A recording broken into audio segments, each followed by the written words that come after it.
In the 13th century, the last pagan tribes of northern Europe held their ancient lands against Christian expansion. The Old Prussians, Lithuanians, and Livonians worshipped oak groves and sacred fires, their warrior traditions stretching back centuries. Dense forests and marshy terrain had long protected them from Polish and German conversion attempts. In 1226, Pope Honorius III issued the Golden Bull of Rimini, sealing their fate. This document granted unprecedented authority to warrior monks fresh from the Holy Land, the military brotherhood that would transform the political landscape of Northern Europe forever. The military brotherhood had been born during the Third Crusade in 1190, originally serving as a hospital organization while maintaining fighting strength. Unlike other religious military orders recruiting across Europe, these warrior monks drew primarily from German nobility, creating a distinctly Germanic character that would define their future campaigns. When Christian footholds in the Holy Land became untenable, the organization needed a new mission. The eastern frontier provided perfect opportunity, a chance to continue their holy war while establishing territorial control. The papal bull gave them legal authority. Ambitious nobles provided manpower. Land grants attracted younger sons seeking frontier fortunes. Hermann von Salza, the Brotherhood's leader, understood that military victory alone would not suffice. He negotiated imperial backing from Frederick II and reached agreements with local Christian rulers like Duke Conrad of Mazovia, who had fought the pagans for years without decisive success. The invasion began around 1230. Not merely military campaign, but systematic cultural extermination, disguised as religious conversion. The Brotherhood understood that lasting control required complete destruction of pagan political and religious structures. Resistance was fierce and well organized. Tribal leaders like Hercus Monte proved capable commanders, utilizing guerrilla tactics that exploited difficult terrain. The defenders constructed elaborate wooden fortifications, maintained intelligence networks, and coordinated attacks across tribal boundaries. The warrior monks possessed crucial advantages. Heavy cavalry dominated open battles. Stone castles, built with techniques learned in the Holy Land, provided secure bases that tribal forces could not effectively assault. Most importantly, they commanded resources allowing sustained campaigns while their enemies faced economic strain. Castle construction became the primary instrument of control. These permanent fortifications served multiple functions: military bases, administrative centers, and symbols of Christian authority. Marienburg, begun in the 1270s, eventually became Europe's largest brick castle complex, housing the leadership and serving as the state's beating heart. Systematic colonization followed military victory. The religious state imported settlers by the thousands, offering legal privileges, agricultural land, and protection under Lubeck law. These colonists brought advanced farming techniques, craft specializations, and commercial networks that fundamentally transformed the regional economy. Existing settlements were destroyed or forcibly converted into Germanic towns. The Brotherhood established a rigid administrative hierarchy, blending monastic organization with territorial governance. Brother warriors served as provincial commanders, while priest brothers managed religious affairs and secular administrators handled commerce. This fusion of military, religious, and bureaucratic authority created something unprecedented: a truly militarized state. Cultural destruction was systematic and thorough. Sacred groves fell to Christian churches.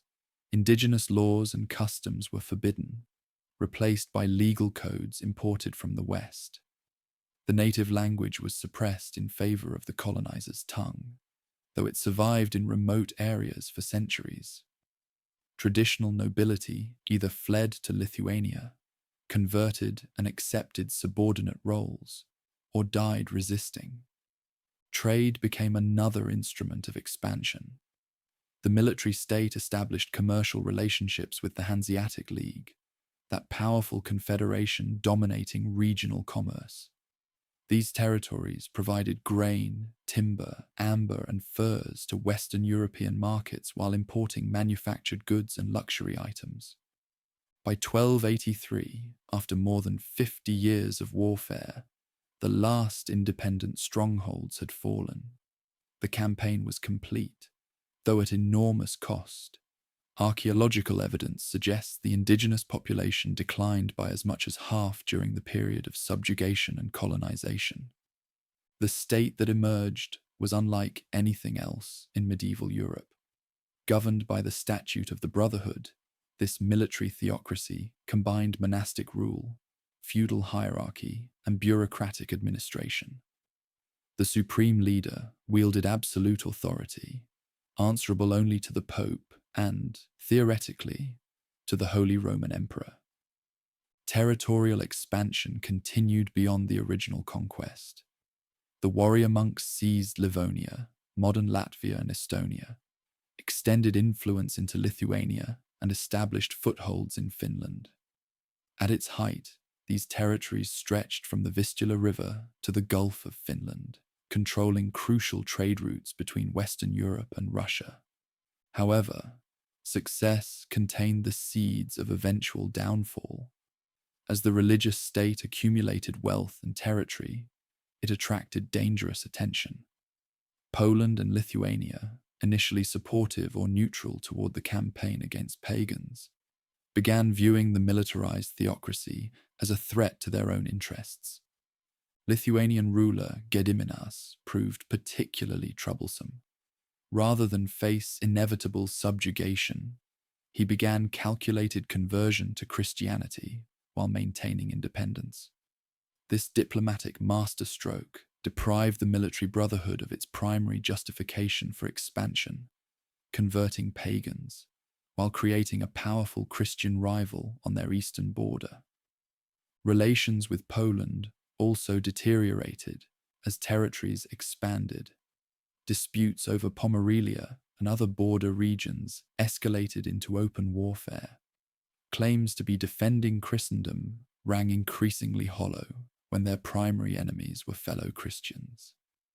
The crisis culminated in 1410 at Grunwald. A massive Polish-Lithuanian army, reinforced by Czech, Russian, and even Tatar contingents, faced the combined forces of the religious state and their Western European allies. The battle involved perhaps 60,000 combatants, one of the largest medieval encounters. The outcome was catastrophic. The supreme leader fell on the battlefield, along with hundreds of brother warriors and allied nobles. Military prestige, built over 2 centuries, evaporated in a single afternoon. Although the state survived the immediate aftermath, its position was irreparably weakened. The decades following witnessed increasing pressure. The 13 Years' War, 1454 to 1466, proved particularly devastating. A rebellion by cities and nobles, supported by Poland, resulted in the Second Peace of Thorn in 1466. This treaty divided the state. Royal territories, including the crucial port of Gdansk, came under direct Polish control, while eastern regions remained under religious rule as a Polish fief. The reduced realm faced mounting internal problems. Constant warfare strained finances. Recruitment from the homeland declined as military reputation vanished. Local nobles and townspeople increasingly resented rule by foreign religious warriors whose original mission had become obsolete. Religious changes sweeping through the homeland added complexity. Martin Luther's Reformation challenged not only Catholic doctrine, but the entire concept of religious military orders. Young nobles, previously the primary recruitment pool, were increasingly influenced by Protestant ideas, questioning monastic vows and clerical authority. Albert of Brandenburg-Ansbach, elected supreme leader in 1510, embodied these contradictions. A Hohenzollern family member, he brought political connections and military experience. However, he also harbored doubts about the religious mission and grew interested in Protestant theology. After years of unsuccessful attempts to restore fortunes through military means, Albert reached a revolutionary decision. In 1525, following advice from Luther himself, he secularized the state, dissolving the religious brotherhood and transforming its territories into a hereditary duchy under his personal rule.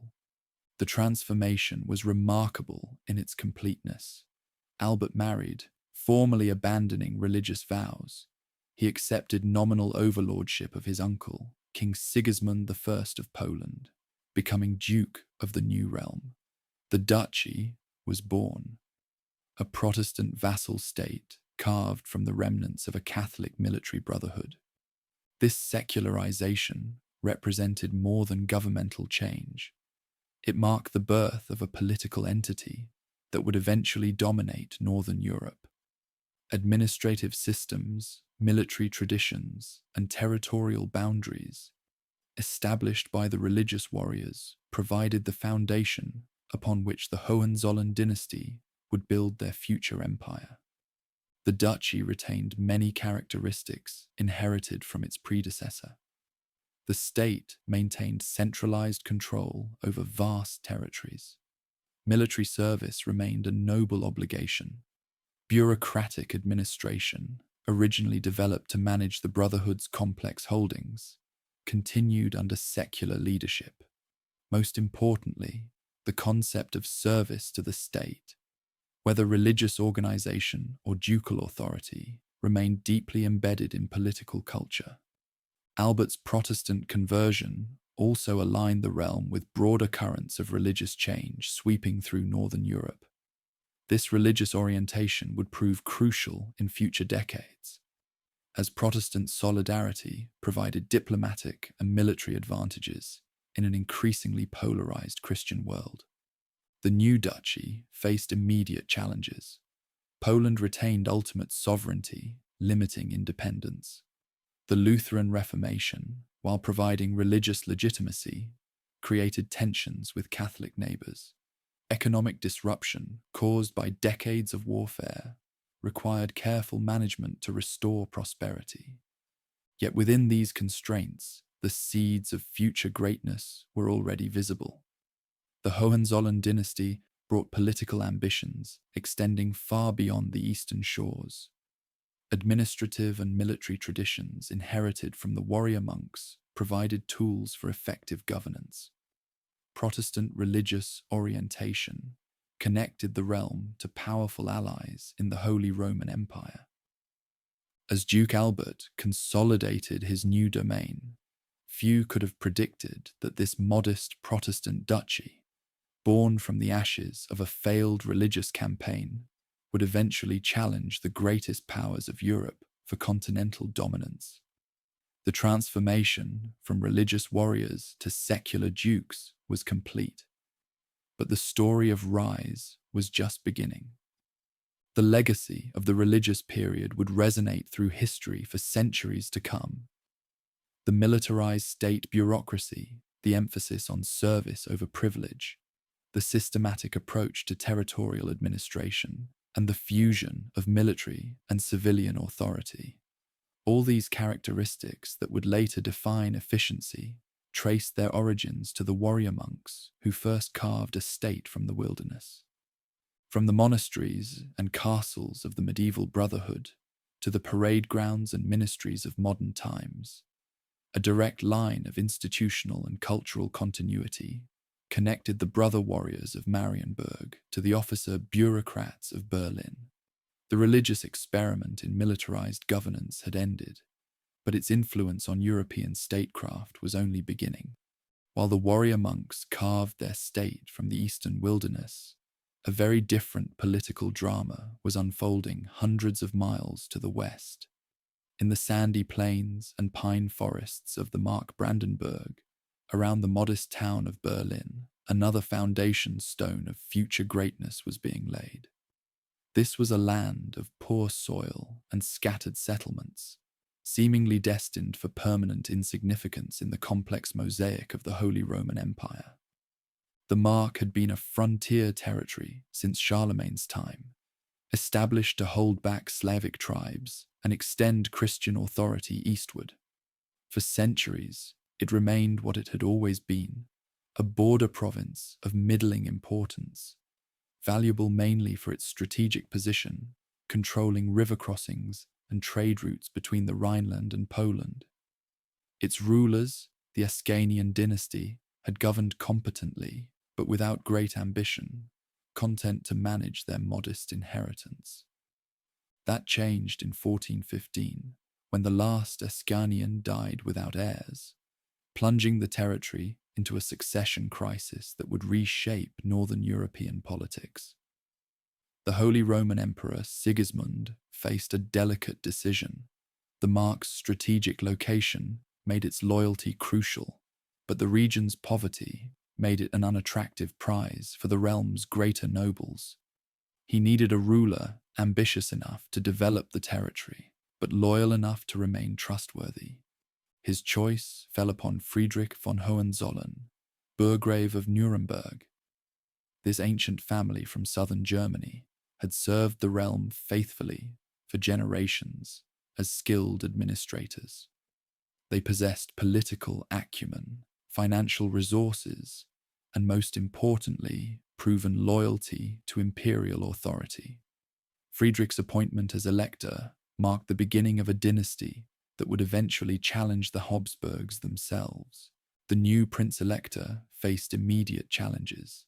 The Mark was devastated by decades of mismanagement and warfare. Its nobles were fractious and independent-minded. Its treasury was empty. Its military forces were negligible. Most crucially, the territory lacked natural defensible borders. It was surrounded by potential enemies and depended entirely on diplomatic skill for survival. Frederick I, as he became known, set about the patient work of reconstruction. He understood that the region's weakness stemmed not from inherent poverty, but from political fragmentation and administrative inefficiency. Unlike his predecessors, who had ruled through traditional feudal arrangements, Frederick began centralizing authority under electoral control. The process was gradual and often met resistance. Local nobles had grown accustomed to independence during the interregnum, and they viewed electoral authority with suspicion. Frederick employed a combination of diplomacy, economic incentives, and when necessary, force to bring them into line. He granted privileges to those who cooperated while systematically undermining those who opposed him. The financial situation demanded immediate attention. The territory's treasury was not merely empty. It was burdened with substantial debts accumulated during the succession crisis. Frederick instituted sweeping fiscal reorganization, replacing the chaotic collection system inherited from the Ascanians with more systematic taxation. He established new commercial privileges for towns, encouraging trade that would generate customs revenues. Most importantly, he began the careful process of reducing noble tax exemptions without provoking open rebellion. Urban development became another priority. Berlin remained a modest trading town, far from the magnificent cities that served as capitals elsewhere in the realm. Frederick commissioned new fortifications, expanded the palace complex, and offered incentives to attract skilled craftsmen and merchants. The establishment of regular markets and fairs helped transform Berlin from a provincial outpost into a genuine administrative center. The legal framework also required extensive reorganization. Centuries of feudal tradition had created a patchwork of competing jurisdictions and conflicting legal codes. Frederick began the systematic codification of territorial law. establishing clearer procedures for criminal justice and commercial disputes. This legal rationalization served multiple purposes. It reduced noble autonomy while providing more predictable conditions for economic development. Religious transformation added another layer of complexity to the territory's political evolution. When Martin Luther posted his theses in nearby Wittenberg in 1517, the Reformation's ideas spread rapidly through northern German territories. Unlike many rulers who embraced or rejected the new faith for purely political reasons, the dynasty appeared genuinely convinced by Reformed theology.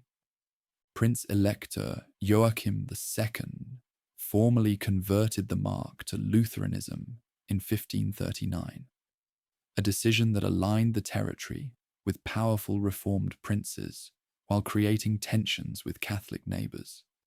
This religious reorientation would prove crucial in subsequent decades, as confessional solidarity provided the region with allies and military support during religious conflicts. The conversion process itself required careful management. Many noble families remained attached to traditional Catholic practices, while urban populations showed varying degrees of enthusiasm for theological change. Joachim II avoided the violent confrontations that characterized religious conversion elsewhere by allowing a gradual transition. Former monastic properties were secularized and redistributed, providing resources for territorial administration while satisfying noble demands for additional lands. Educational innovation accompanied religious transformation. The new Lutheran faith emphasized literacy and biblical study, creating demand for expanded schooling. The court established grammar schools in major towns and began supporting university education for talented young men regardless of social background.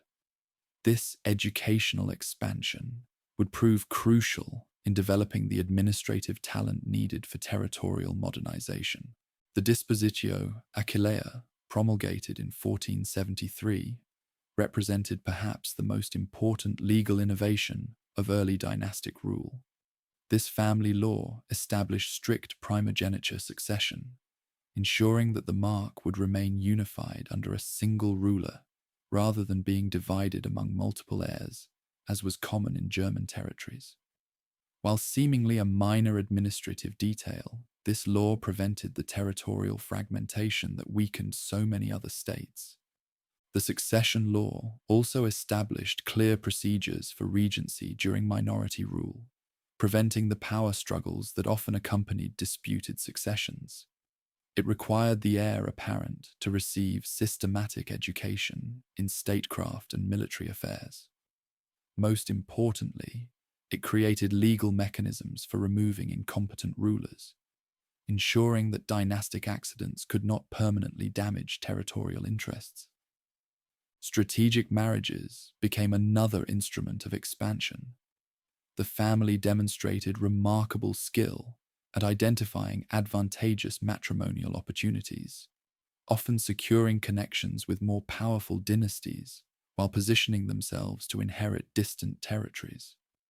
These alliances required careful balancing. The rulers needed to appear valuable enough to attract prestigious matches, while avoiding commitments that might antagonize their neighbors. The matrimonial strategy operated on multiple levels. Primary marriages linked the main dynastic line to major European houses, securing crucial political alliances. Secondary marriages involving younger sons and daughters created networks of influence throughout the Holy Roman Empire. Even marriages of court officials were sometimes arranged to advance territorial interests, creating webs of loyalty that extended far beyond formal feudal obligations. The Jülich-Cleves succession crisis of 1609 provided a perfect example of dynastic diplomatic skill. When the Duke of Jülich-Cleves died without male heirs, his territories became contested between several claimants, including Prince-Elector Johann Sigismund. Rather than pursue his claims through warfare, Johann Sigismund negotiated a settlement that secured eventual inheritance of several Western territories, significantly expanding dynastic influence toward the Rhine. This Western inheritance was particularly valuable because it provided access to more developed economic regions. The Rhineland territories possessed established manufacturing industries, extensive trade networks, and substantial urban populations. They also offered strategic position for future expansion and valuable connections to Dutch commercial networks. The acquisition demonstrated how patient diplomacy could achieve results that military force might never accomplish. Economic modernization accompanied political centralization. The rulers recognized that military weakness stemmed largely from financial poverty. They systematically reorganized tax collection, eliminated corruption in territorial administration, and encouraged immigration of skilled craftsmen and merchants. The establishment of a more efficient court bureaucracy, staffed increasingly by educated commoners rather than traditional nobles, improved administrative effectiveness while creating a class of officials dependent on electoral favor. Commercial policy received particular attention. The court negotiated trading privileges with neighboring territories and established new markets in strategic locations. They standardized weights and measures across their domains, reducing transaction costs for merchants. Most importantly, they began developing mining operations in the Harz Mountains, providing new sources of revenue that reduced dependence on agricultural taxation. Manufacturing development followed similar principles. The rulers offered tax incentives and legal protections to entrepreneurs willing to establish workshops in their territories. They imported foreign technical experts and provided training for local craftsmen. Special attention was given to military-related industries, weapons manufacturing, gunpowder production, and metallurgy, recognizing that military independence required domestic production capability. Banking and credit systems also underwent modernization. The court established relationships with major commercial houses in Augsburg and Frankfurt, securing access to credit networks that could finance territorial development. They standardized currency and established more reliable systems for international exchange. These financial innovations provided tools for managing complex territorial finances and supporting expanded military operations.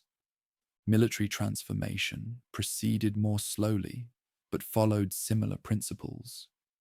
The territory lacked resources to maintain large standing forces, but the rulers began professionalizing their modest armies and establishing more systematic military training. They also cultivated relationships with foreign military experts, bringing in advisors who could modernize tactics and fortifications. The military changes reflected broader trends in early modern warfare. Traditional feudal levies, dependent on noble service obligations, were proving inadequate for extended campaigns using increasingly sophisticated weapons. The court began experimenting with mercenary companies and professional soldiers, developing expertise in military logistics and campaign planning that would prove crucial in subsequent conflicts. Fortification improvements accompanied military modernization. The court commissioned new defensive works around major towns and rebuilt existing castles using the latest engineering techniques. These projects served multiple purposes. They provided protection against potential enemies, created employment for skilled workers, and demonstrated territorial prosperity to potential allies and rivals. Artillery development received special emphasis. The rulers established foundries for cannon production and imported foreign experts in ballistics and siege warfare. They created specialized units trained in artillery operations and developed supply systems capable of supporting extended military campaigns. These innovations would prove crucial during the upcoming religious wars. The Counter-Reformation posed new challenges for the Lutheran territory. As Catholic powers, led by the Habsburgs, attempted to restore Catholic authority throughout the realm, reformed territories found themselves increasingly pressured. The formation of the Catholic League in 1609 prompted reformed princes to establish their own defensive alliance, the Union, with the Mark playing a prominent role. These religious tensions were already creating the conditions that would explode into the devastating 30 Years' War. The territory's strategic position made neutrality impossible. It lay directly in the path of any major military campaign between Catholic and Reformed forces. The dynasty faced the challenge of navigating increasingly polarized politics while protecting their own interests. Cultural developments paralleled political changes. The court, initially modest by European standards, gradually became a center of learning and artistic patronage. The rulers established libraries, supported scholars, and commissioned architectural projects that enhanced territorial prestige, while never rivaling the great courts of Vienna or Paris. Berlin began developing the cultural infrastructure appropriate to a rising power. Architectural ambition reflected growing confidence and resources. The court commissioned new palace wings designed in Renaissance style, importing Italian architects and craftsmen to execute sophisticated designs. They expanded Berlin's fortifications using the latest military engineering techniques. Church construction accelerated following the religious conversion, with new Lutheran churches built throughout the territory using standardized architectural plans that emphasized doctrinal authority. Literary culture also flourished under courtly patronage.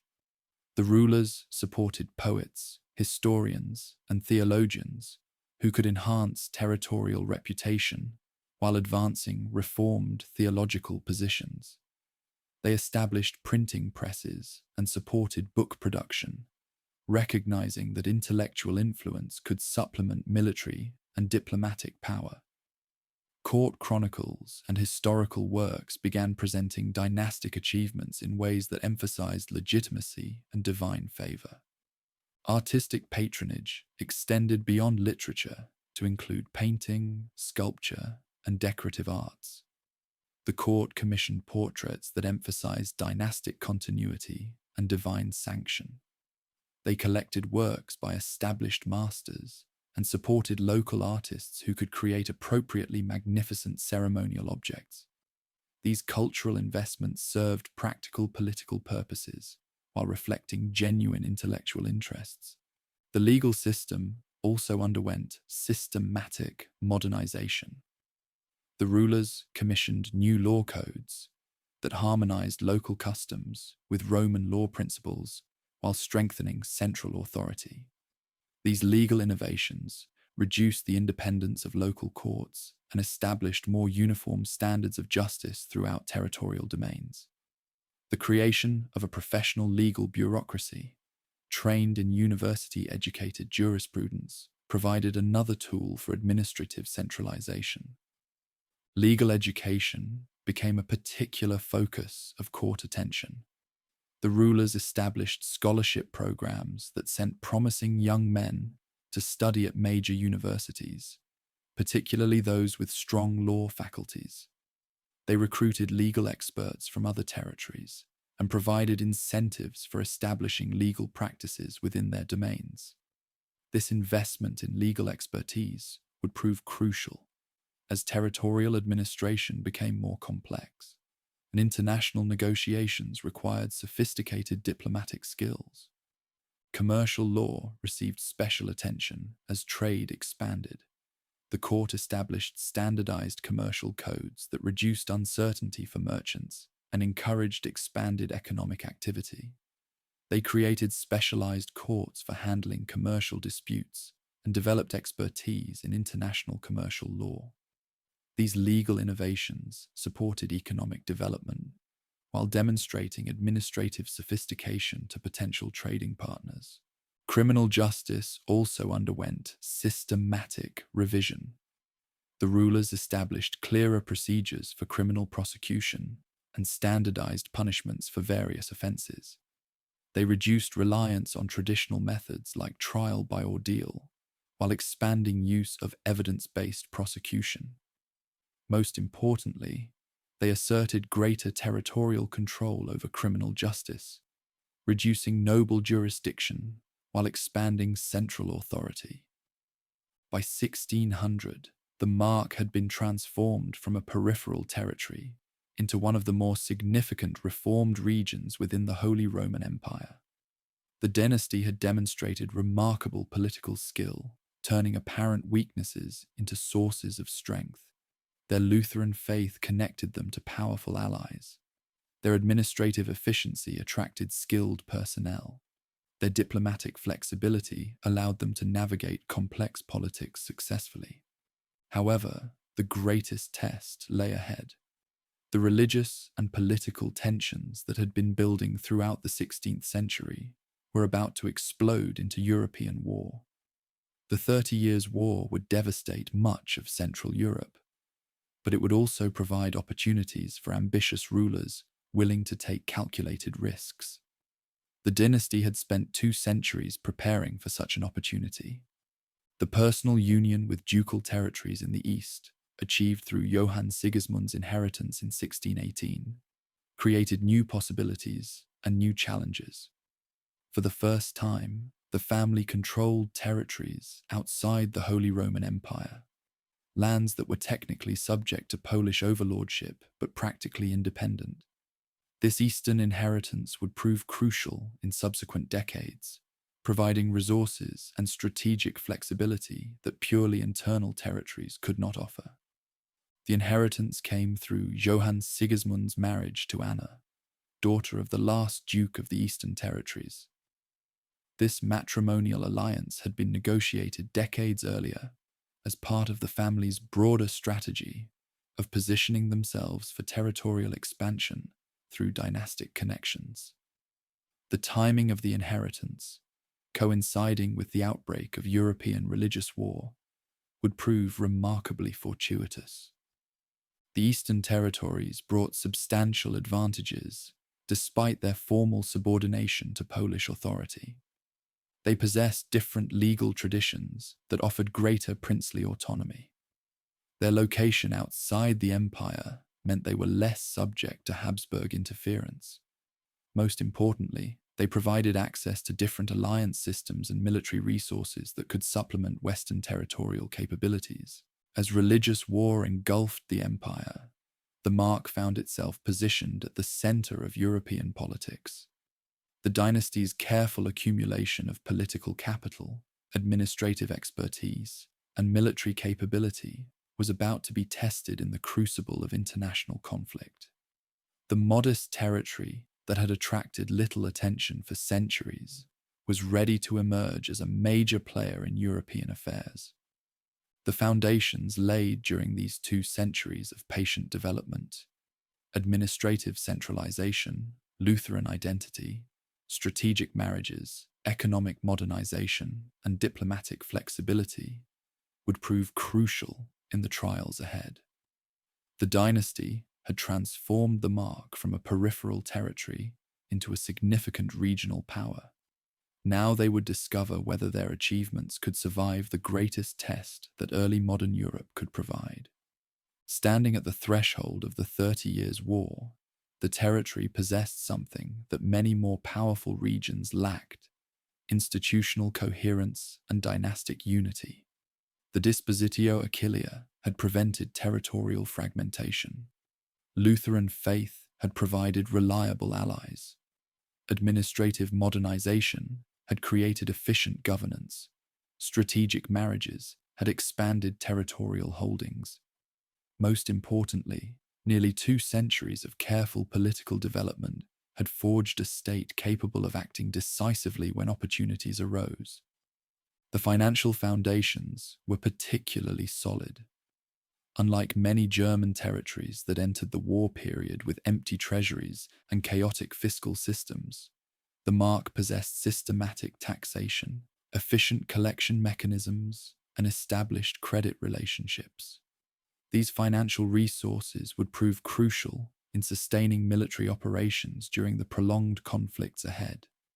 Military preparations, while still modest compared to major European powers, had established important capabilities. The territory possessed domestic weapons production, professional military advisors, and experience in managing complex logistics. More importantly, the rulers had developed understanding of how military force could serve diplomatic objectives, lessons that would prove invaluable in the shifting alliance systems of the coming war. Diplomatic networks built over 2 centuries provided another crucial advantage. The dynasty maintained relationships with major European courts, reformed allies, and commercial partners that could provide support during conflicts. They had demonstrated reliability as allies, while avoiding commitments that might prove impossible to fulfill. This diplomatic capital would prove essential in navigating the complex politics of wartime Europe. The territorial administration had also developed resilience that would serve well during wartime disruptions. The professional bureaucracy could continue functioning even during military campaigns. Tax collection systems were efficient enough to support expanded military expenditures. Legal systems provided stability that could maintain social order during external pressures. Cultural and educational investments had created another form of strength. The territory possessed educated administrators, skilled craftsmen, and professional soldiers capable of supporting expanded state activities. The court had developed prestige that commanded respect from potential allies and enemies. Most importantly, the population had developed loyalty to dynastic rule that would prove crucial during the severe tests ahead. The sandy plains and pine forests that had once seemed destined for permanent insignificance were about to become the launching pad for one of history's most remarkable political ascents. The dynasty had built well. Now they would discover just how far their ambitions could carry them in a world torn apart by religious war and dynastic conflict. The stage was set for the next chapter in this extraordinary story, the forging of the dual monarchy under the great elector, and the beginning of that meteoric rise that would eventually shake the foundations of European power. The careful work of 2 centuries was about to bear fruit in ways that its architects could never have imagined. The personal union of 1618 marked not just a dynastic inheritance, but the birth of a new kind of European state, one that combined the administrative sophistication of the Holy Roman Empire with the strategic flexibility of territories outside traditional constraints.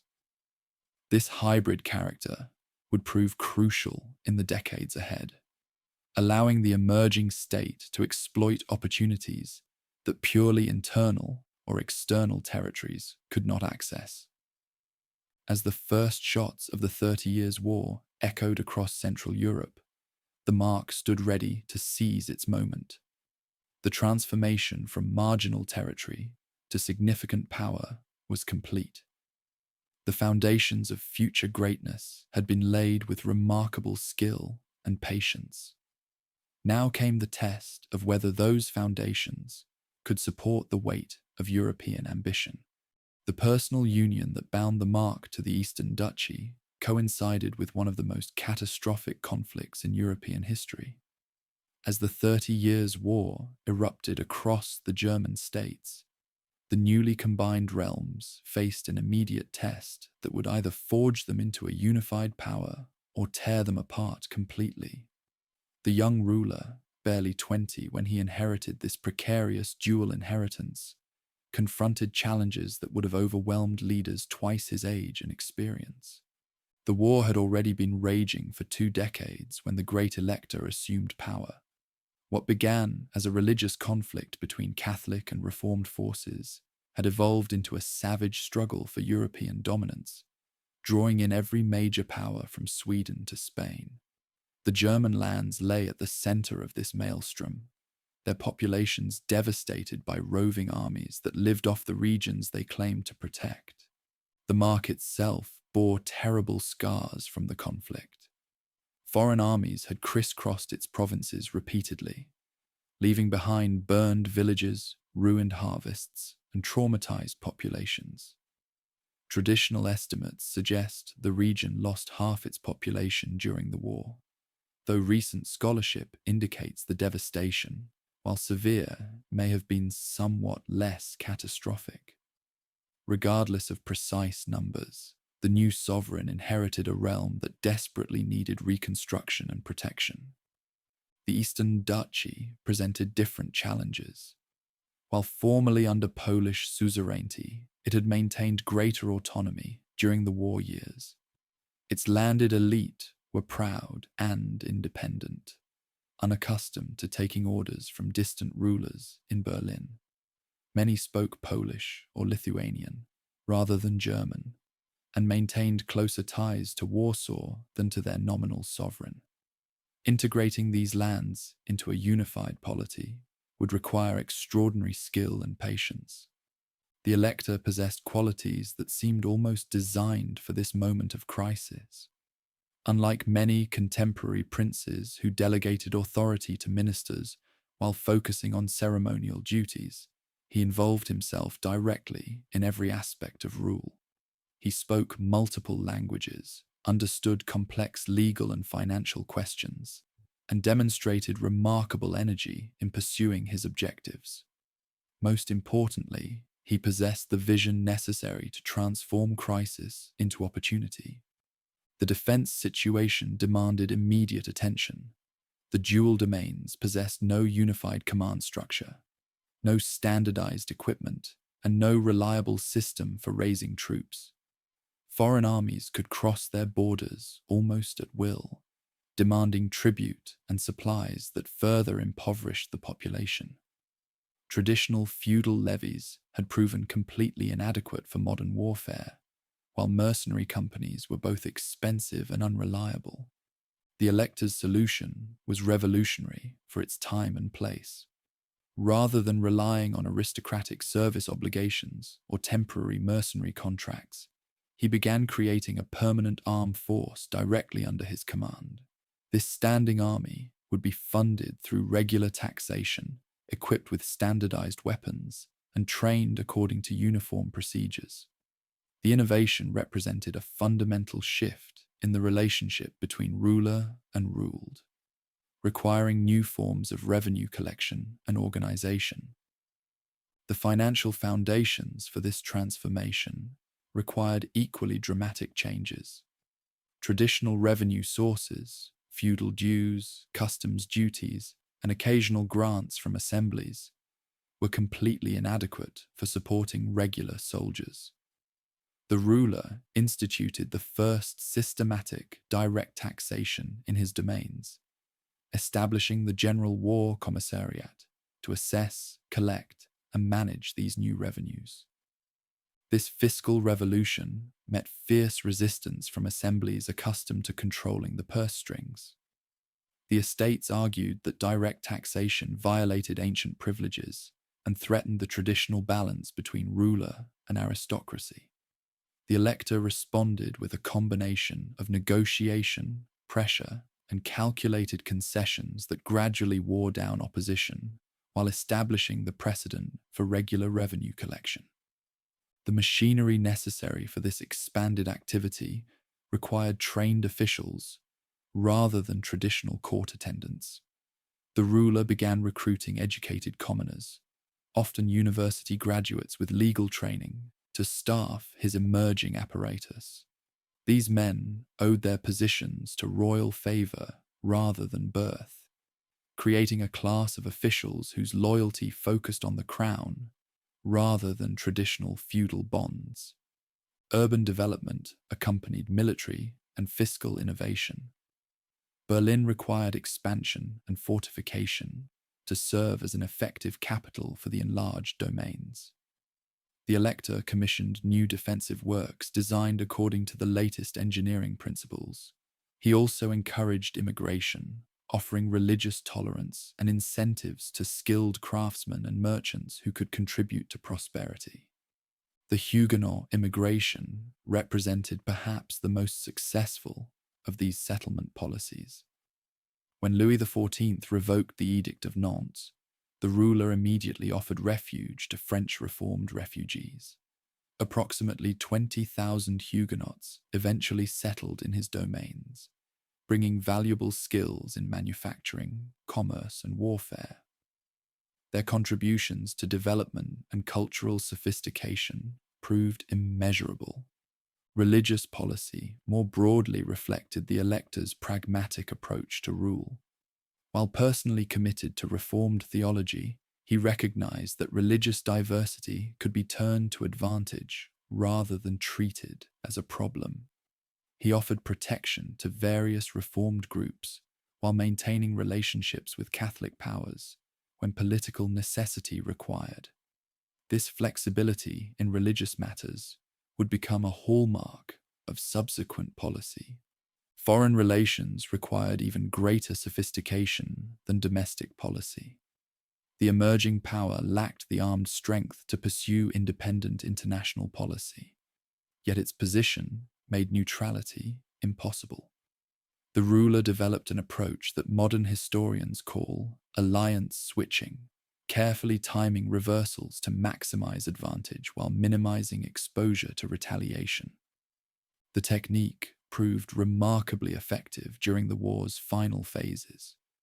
The Elector allied initially with France against Habsburg power, then switched to support the Emperor when circumstances changed. He negotiated carefully with Sweden to secure eastern borders while maintaining relationships with Poland, despite tensions over sovereignty questions. Each shift was calculated to advance interests while avoiding commitments that might prove impossible to fulfill. The Treaty of Westphalia marked both the war's end and the ruler's emergence as a significant European figure.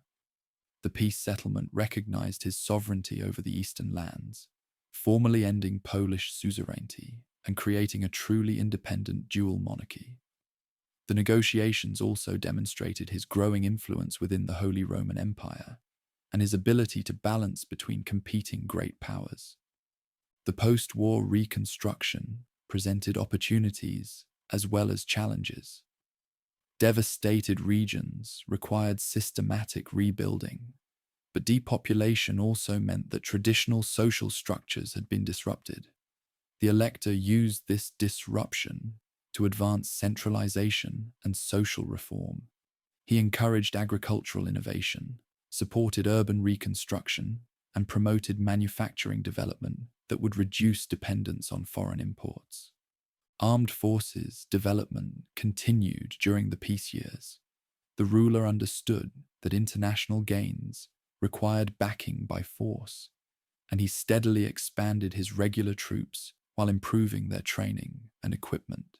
He established academies for officer education, standardized uniforms and weapons, and developed logistical systems capable of supporting extended campaigns. By the end of his reign, the dual monarchy possessed one of the most effective fighting forces in Northern Europe. Commercial policy received similar systematic attention. The Elector negotiated trading privileges with neighboring powers, established new markets and fairs, and supported the development of domestic manufacturing. He created monopolies in certain goods while encouraging private enterprise in others. Most importantly, he began developing naval forces and colonial ventures that would give his domains access to global trade networks. The legal framework for this expanded authority required comprehensive reform. The ruler commissioned new law codes that harmonized local customs with central necessity while strengthening princely power. He established courts staffed by university-trained lawyers and created standardized legal procedures that applied throughout his domains.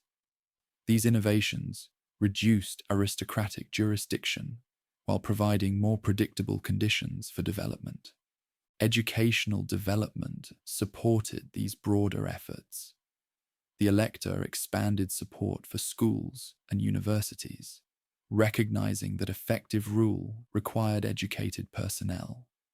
He established scholarship programs that encouraged talented young men to pursue advanced studies, often abroad, before returning to serve in the apparatus. This investment in human capital proved crucial as activities became more complex and demanding. Cultural patronage also reflected calculation. The ruler supported artists, scholars, and architects who could enhance prestige while advancing political objectives. He commissioned buildings and artworks that demonstrated growing power and sophistication. He established libraries and supported scholarly publication that spread favorable accounts of his achievements throughout Europe. The integration of Eastern and Western domains required particular attention to standardization.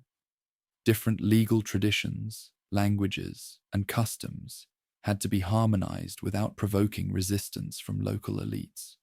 The Elector accomplished this gradual integration through patient negotiation, personnel appointments, and careful respect for local sensitivities, while steadily advancing centralized control. Engineering became another area of innovation. The ruler commissioned fortifications that could withstand modern siege techniques while serving as bases for offensive operations.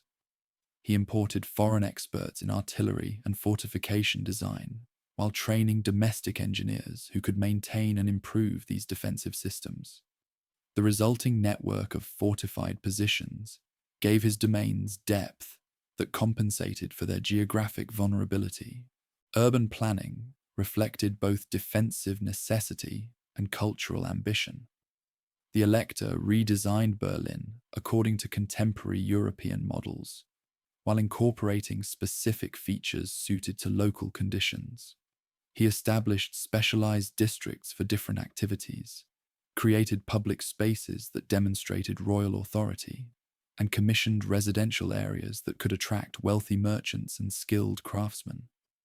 The apparatus that emerged from these developments was unprecedented in its scope and efficiency.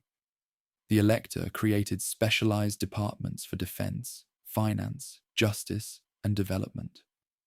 He established regular procedures for decision-making and created systematic records that allowed effective coordination between different regions and functions. By the time of the Great Elector's death, the transformation was complete.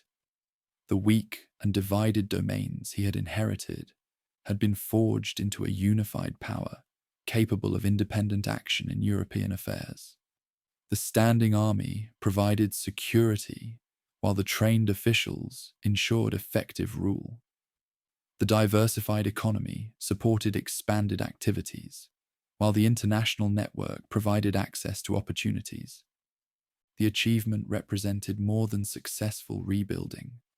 It demonstrated how political innovation could overcome apparent geographic and resource disadvantages. The techniques he developed, regular armed forces, systematic revenue collection, trained officials, and flexible international relations, would be copied throughout Europe as other rulers recognized their effectiveness. His successors inherited not just expanded domains and enhanced prestige, but a fundamentally new kind of polity. The dual monarchy possessed institutional capabilities that transcended traditional feudal limitations, while maintaining enough flexibility to adapt to changing circumstances. The foundations for future greatness had been laid through decades of patient effort and calculation. The birth of this unified power marked a turning point in European politics.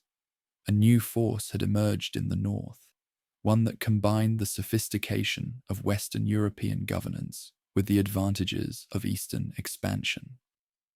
The implications of this development would become clear only in subsequent decades. As the inheritors of the Great Elector's achievement, tested their capabilities against the established powers of Europe. The transformation from war-torn domains to unified monarchy demonstrated the possibilities inherent in effective leadership and institutional innovation. The Elector had taken the raw materials provided by dynastic inheritance and geographic position and forged them into something entirely new. The age of the dual monarchy had begun, setting the stage for even more remarkable achievements in the generations to come. The great Elector's son inherited more than expanded domains and enhanced standing. He possessed an insatiable hunger for sovereign dignity that would transform his father's achievements into something far grander. The third Elector, later known as the First King, ascended to leadership with ambitions that seemed almost comically disproportionate to his actual resources. The sandy plains of Brandenburg hardly seemed the natural setting for imperial splendor, yet this unlikely figure would successfully negotiate his way to a crown, establishing the foundation for centuries of dynastic rule. The new Elector faced immediate challenges that tested both his diplomatic skills and his commitment to his father's legacy. Louis XIV's revocation of the Edict of Nantes created a refugee crisis that offered both opportunities and burdens. While the influx of skilled Huguenots promised long-term benefits, their immediate settlement required resources that strained the realm's finances. The Elector proved adept at turning this challenge into advantage, using the refugees' gratitude and skills to strengthen his position while demonstrating his commitment to religious tolerance. The continental political landscape was shifting dramatically as the century closed. The 9 Years' War had exhausted the major powers while creating new opportunities for ambitious, lesser rulers. The Elector recognized that the Habsburg Emperor, Leopold I, needed allies for his struggles against both French expansion and Ottoman pressure. This need created an opening for negotiation that a shrewder politician might exploit to secure something unprecedented: elevation to sovereign status. The path to a crown required extraordinary diplomatic finesse. He could not simply declare himself king. Such presumption would invite immediate intervention from jealous neighbors. Instead, he needed to secure recognition from the Holy Roman Emperor, while carefully managing the inevitable objections from other courts. The process would require years of patient negotiation and substantial financial commitments. The Elector's first step involved demonstrating his worthiness for sovereign treatment through cultural magnificence. He transformed his residence from the austere headquarters his father had maintained into a center of artistic patronage and ceremonial splendor. The reconstruction of Berlin's palace complex employed Italian architects, French garden designers, and Flemish artists who created an environment that rivaled more established capitals. The establishment of the Academy of Sciences represented another calculated investment in international reputation.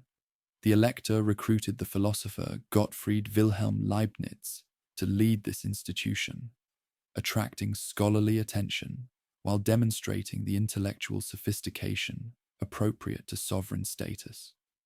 The Academy's publications and scientific research enhanced the realm's standing throughout educated continental society. Armed contributions to the imperial cause provided the most concrete foundation for the Elector's aspirations. He committed substantial forces to the War of the Spanish Succession, supporting Emperor Leopold's campaigns against Louis XIV's expansion. These troops performed creditably in battles across the continent, from the Netherlands to Italy, proving that the Northern Realm could contribute meaningfully to international politics. The financial cost of these commitments was enormous. The Elector's expeditions, cultural projects, and diplomatic initiatives consumed resources far beyond his father's careful accumulations. New taxes were levied, crown lands were sold, and elaborate credit arrangements were negotiated with Amsterdam banking houses. Critics argued that the pursuit of sovereign dignity was bankrupting the realm, but the ruler remained convinced that the investment would yield enormous returns. The crucial negotiations began in earnest as the new century opened. The electors' representatives in Vienna pressed the case for sovereign recognition while offering concrete assistance for imperial objectives. The emperor faced a delicate balancing act. He needed the northern rulers' help, but could not appear to distribute titles casually. The solution required careful legal craftsmanship that would satisfy the electors' ambitions without setting dangerous precedents. The agreement finally reached represented a masterpiece of diplomatic compromise. The elector would be recognized as King in Prussia, rather than King of Prussia, a distinction that technically limited his sovereign status to the Eastern Duchy outside the Holy Roman Empire. This legal fiction allowed the emperor to grant the title without appearing to create a new king within the empire itself, while the ambitious ruler achieved his fundamental objective of wearing a diadem. The coronation ceremony took place in Königsberg during the winter, far from the prying eyes of continental courts that might object to the proceedings. The new monarch placed the diadem on his own head, emphasizing that his elevated status derived from divine sanction rather than imperial grant. His wife received equal honor as Queen Sophie Charlotte, establishing the precedent that sovereign dignity extended to the entire dynasty. The immediate reaction across the continent was mixed. Some courts dismissed the new title as an elaborate pretense, noting the modest resources that supported such grand claims. Others recognized the significant precedent that had been established. A prince-elector had successfully negotiated his way to sovereign status through diplomatic skill rather than conquest. The implications for the empire's constitutional structure were profound, even if not immediately apparent.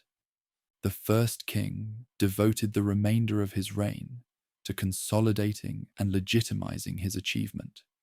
The ceremonial was elaborated to match the standards of established monarchies. A sovereign guard was established with elaborate uniforms and precise drill. State occasions were choreographed to emphasize the divine nature of elevated rule, while demonstrating the realm's growing sophistication. Architectural projects reinforced these political objectives. The expansion of Berlin's palace complex continued throughout the reign, creating a residence that could accommodate the elaborate ceremonies deemed necessary for sovereign dignity.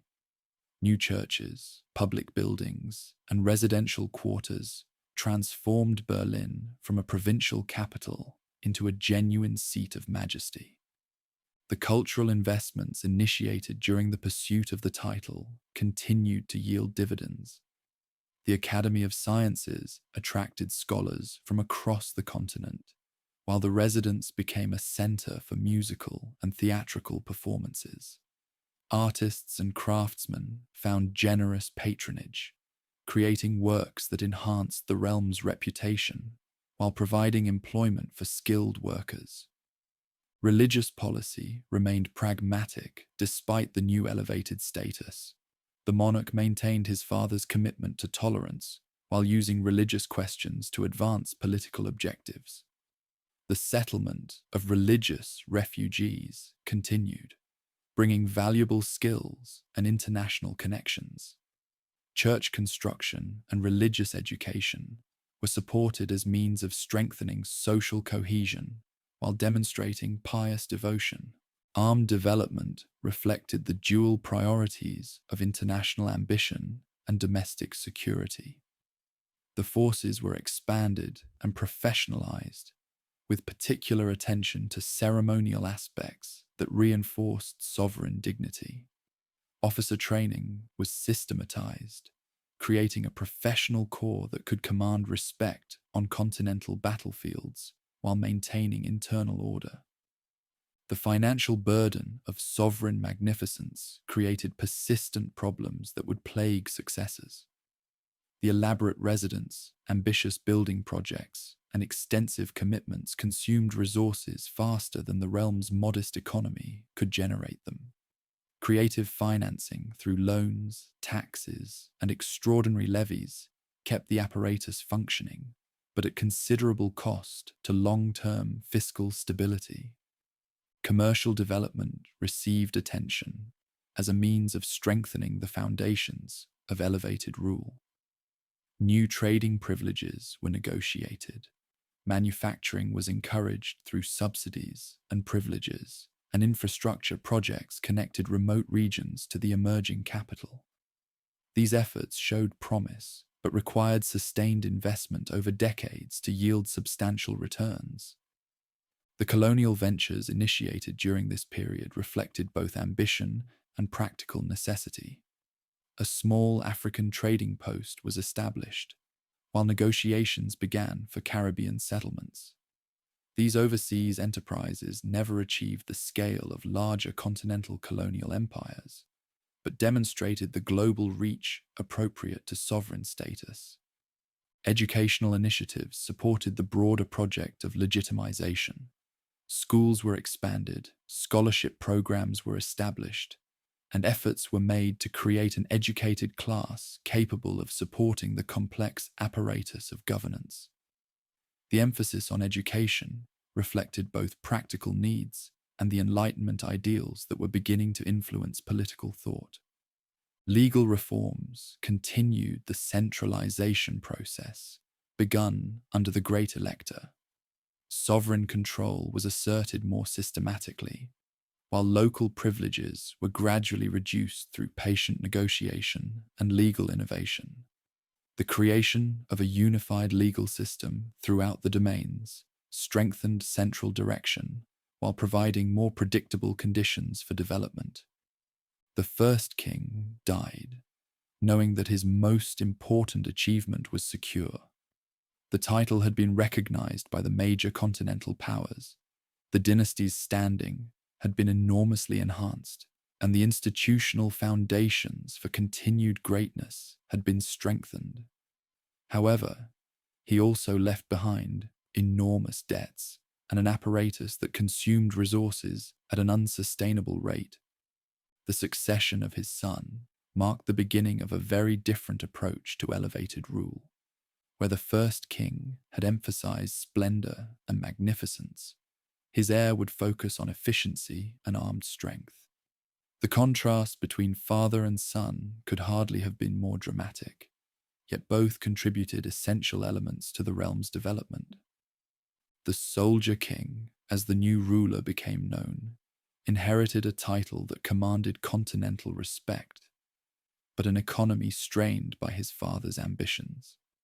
His response would be to maintain sovereign dignity while dramatically reducing its cost, channeling resources instead toward the strength that would make the realm a genuine rather than merely ceremonial force. The transformation he initiated would build upon his father's achievement while correcting its excesses. Elevated status would be maintained and strengthened, but it would rest upon capability rather than cultural magnificence. The army would become not merely one instrument of policy, but the central institution around which the entire realm would be organized. The new king's innovations would create the most efficiently organized force in the continent, turning his father's modest realm into a player capable of challenging much larger and wealthier rivals. The combination of legitimacy established by the first king and efficiency developed by the soldier king would provide the foundation for even greater achievements under their successor.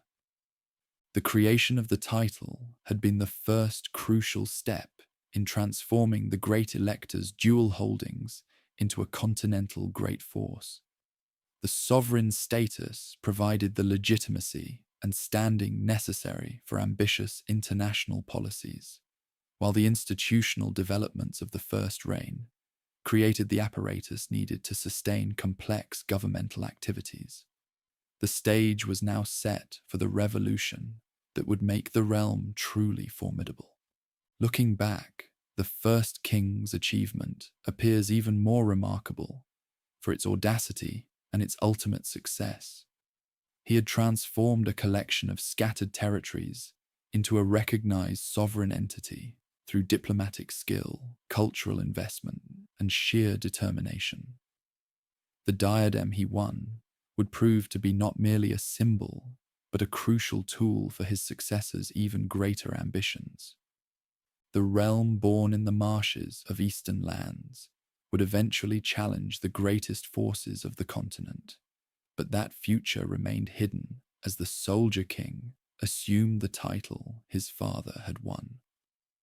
The next phase of the remarkable story would focus on building the strength necessary to make sovereign ambitions reality. The young prince who ascended the throne in the spring of 1740 seemed an unlikely candidate to become one of history's most celebrated commanders. 28 years old, bookish, and known throughout the courts more for his philosophical writings than his martial prowess, the new monarch appeared better suited for scholarly pursuits than the harsh realities of 18th century warfare. His father, the Soldier King, had transformed their realm into the continent's most efficient fighting machine. Yet few observers expected his intellectual heir to wield that instrument with any particular skill. Within months, those assumptions would prove catastrophically wrong. The cerebral prince possessed not only his father's ruthless pragmatism, but also a strategic brilliance that would revolutionize warfare and reshape the continental balance of power. His reign would witness the transformation of a modest northern state into a genuine great power, capable of standing against coalitions that included the world's mightiest empires. The opportunity for dramatic action arose almost immediately. The death of Emperor Charles VI in October 1740 triggered the most significant succession crisis in generations. The emperor's daughter, Maria Theresa, inherited the Habsburg domains under the terms of the Pragmatic Sanction, but several princes challenged her right to rule. The situation offered ambitious monarchs a chance to expand their territories at Habsburg expense, though it also promised to unleash a continental struggle of unprecedented scale. The new sovereign spent sleepless nights studying maps, consulting advisors, and weighing the terrible risks of aggressive action against the potential rewards of successful conquest. The province of Silesia, with its textile industries, mineral wealth, and strategic position, beckoned as an obvious target. Habsburg control over this territory was weak, its defenses were minimal, and its population might welcome liberation from distant rule. Yet seizing this prize would mean combat with the Habsburg Empire and likely intervention by other major powers. The decision to invade came suddenly, made with the cold calculation that would characterize the monarch's entire approach to statecraft. In December 1740, barely 7 months after his accession, he led 40,000 troops across the border without any declaration of hostilities. The move shocked continental diplomats who had expected negotiations and ultimatums before any resort to violence.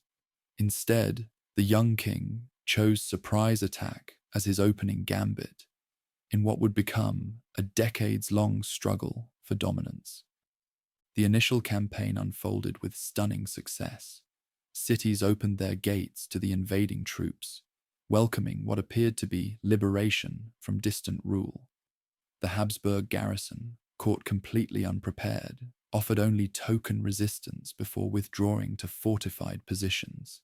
Within weeks, most of the province had fallen under the invaders' control, providing immediate access to resources that doubled the realm's economic capacity. The Battle of Mollwitz in April 1741 provided the first serious test of the young commander's abilities. Facing a superior enemy force led by experienced generals, he nearly suffered catastrophic defeat when his cavalry collapsed under pressure.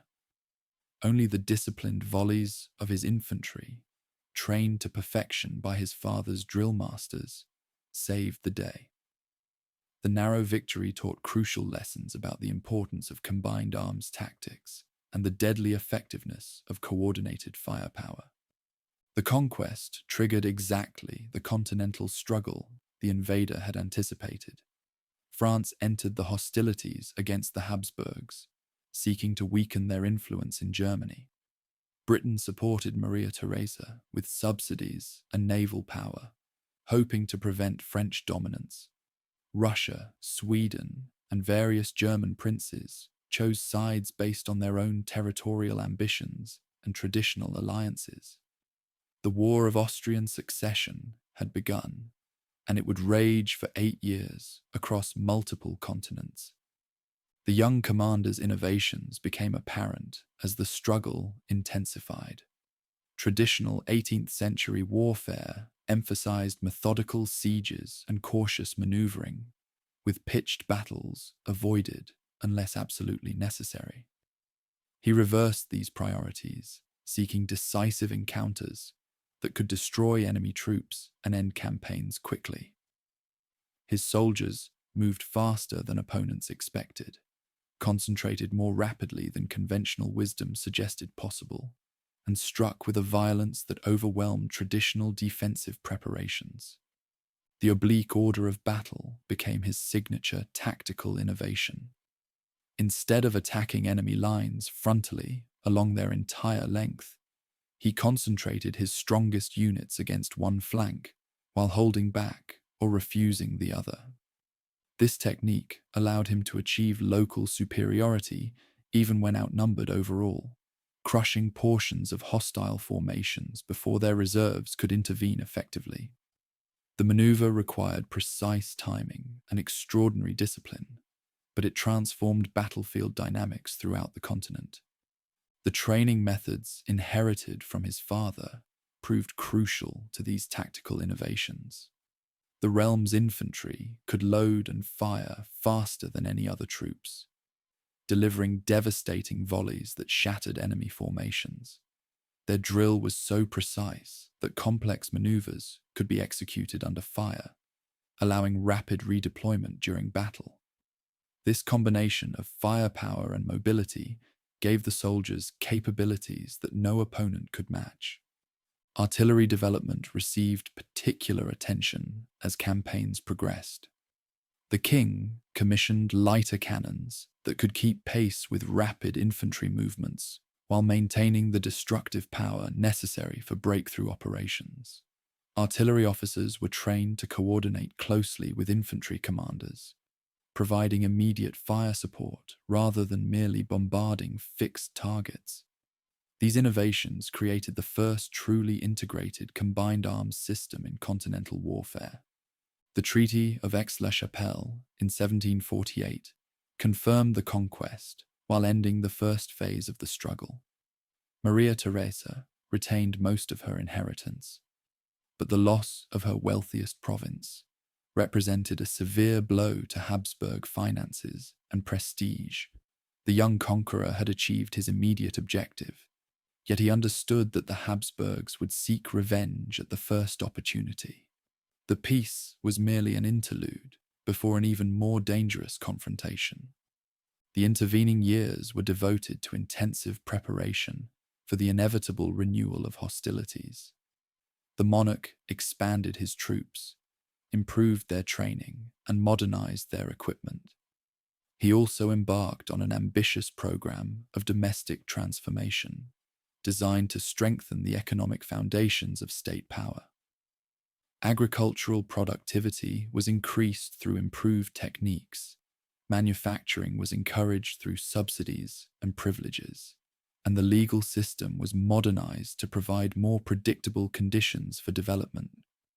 The famous law code that bears his name represented perhaps the most significant domestic achievement of these years. This comprehensive legal overhaul abolished torture, established religious tolerance, and created a unified judicial system throughout the realm. While motivated partly by Enlightenment ideals, The code also served practical purposes by strengthening central authority and improving administrative efficiency. A well-governed state could extract more resources for warfare while maintaining greater internal stability during external pressures. Religious policy reflected similar calculations. The king maintained his dynasty's traditional tolerance while extending protection to new groups when political advantage dictated. Catholic subjects in newly conquered territories were allowed to practice their faith freely, while Jewish immigrants were welcomed for their commercial skills and international connections. This pragmatic approach to religious diversity strengthened the realm's economic base while demonstrating enlightened principles to continental intellectuals. Educational changes supported broader objectives of state strengthening. Schools were expanded, teacher training was improved, and efforts were made to increase literacy rates throughout the population. The king understood that modern warfare required educated soldiers and competent administrators, while economic development depended on skilled workers and innovative entrepreneurs. Investment in human capital would yield both defensive and economic dividends for decades.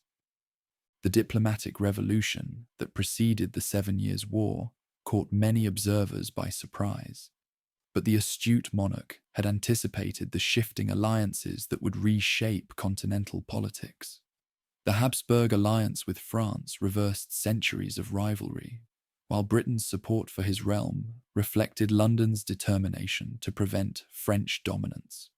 Russian hostility stemmed from concern about growing influence in northern affairs.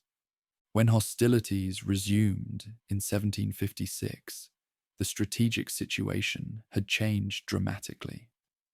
The king now faced a coalition that included 3 of the continent's most powerful empires, the Habsburgs, France, and Russia, along with smaller allies like Sweden and Saxony.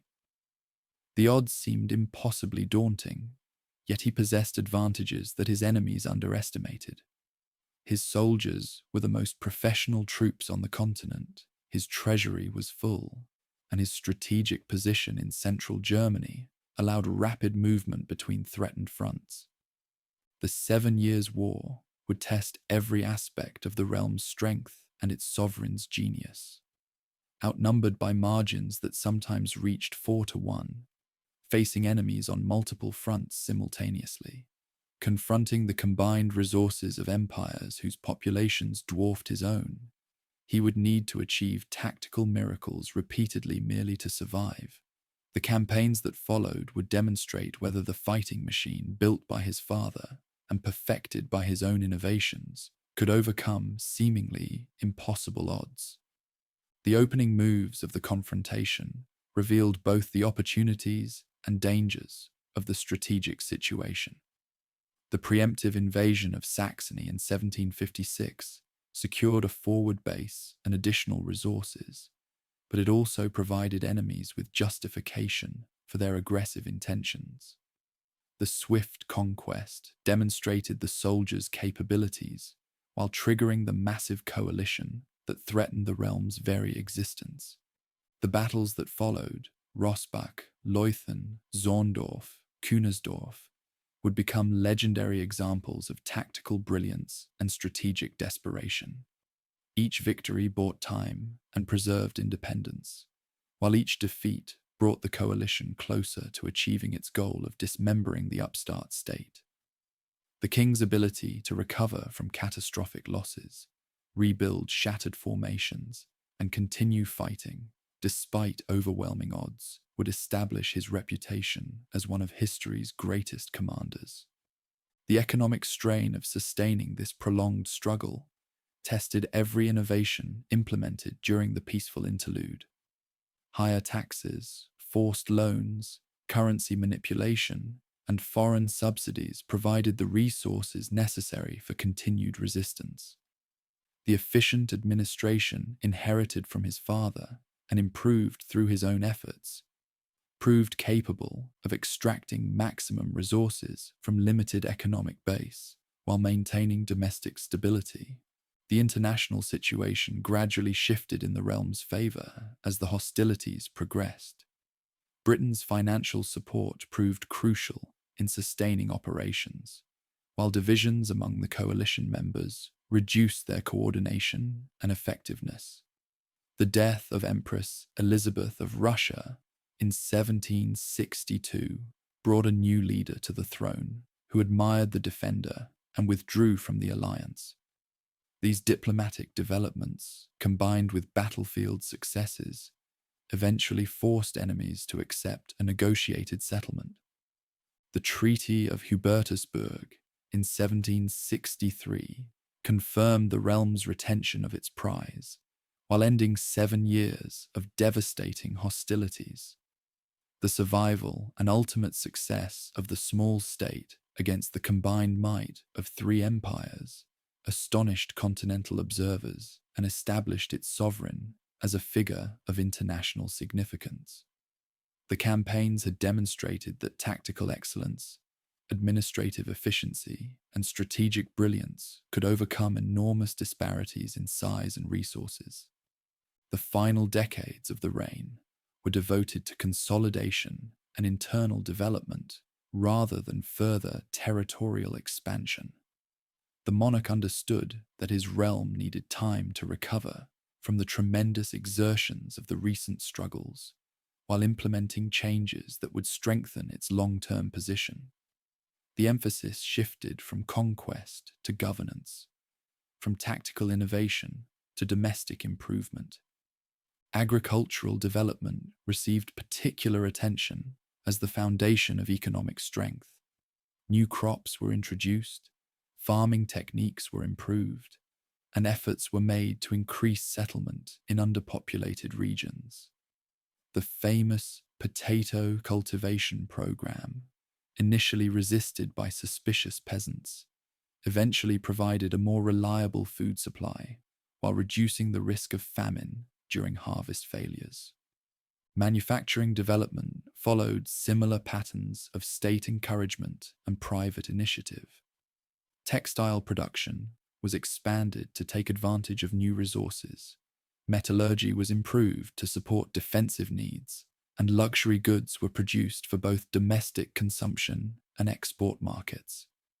These efforts created employment while reducing dependence on foreign imports.